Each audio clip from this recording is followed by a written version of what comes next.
I got home from a business trip and noticed my slippers were still wet. I asked Mary if we'd had anyone over. She froze for just a second, then laughed it off. Come on, you know I'm terrible with people. I just like quiet weekends at home. Isn't that what you always said you loved about me? That I'm so low maintenance? I gave her a vague smile and waited until she left to go shopping. Then I went through the apartment, room by room. Someone had used my razor. A pair of pajamas in the closet had been worn. But the kicker? The box of condoms in the nightstand was completely empty. 2 days, 12 condoms. Guy had stamina, I'll give him that. I swallowed my anger and pulled out my phone. Get me all the security footage from our building for the past 2 days. And keep it quiet. Next day at work, the footage was already in my inbox. I clicked it open and scrubbed through. Clear as day. Time stamped down to the second. Starting 3 days ago, some guy had been coming and going from my place. A lot. The last clip was from an hour before I got home. The elevator opened. He stepped out with his arm around Mary's waist. They stopped right outside our door and kissed. Long, slow, the kind of kiss where you can't tell where one person ends and the other begins. Mary's hand slipped inside his coat. I'd never seen her like that. So eager. So hungry. I knew exactly who he was. Dean Gilbert, Mary's new assistant. I'd seen his resume. 25, fresh back from some program overseas. 6'1", with the kind of face that gets you places. The video froze on him kissing her neck. I closed the window and leaned back. That's when someone knocked. 2 quick raps. Come in. The door opened, and there he was, Dean Gilbert, in a fitted light gray suit that showed off his height, every hair in place. His eyes had that cocky confidence you see in young guys mixed with something lazier, almost smug.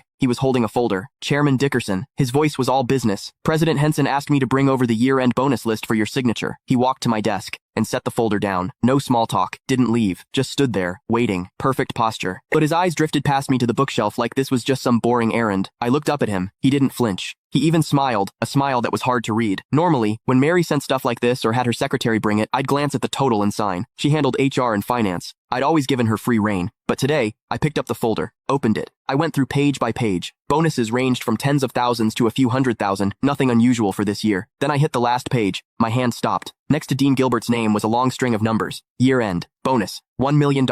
And in the notes, plus one company BMW, 730 Li, $1 million.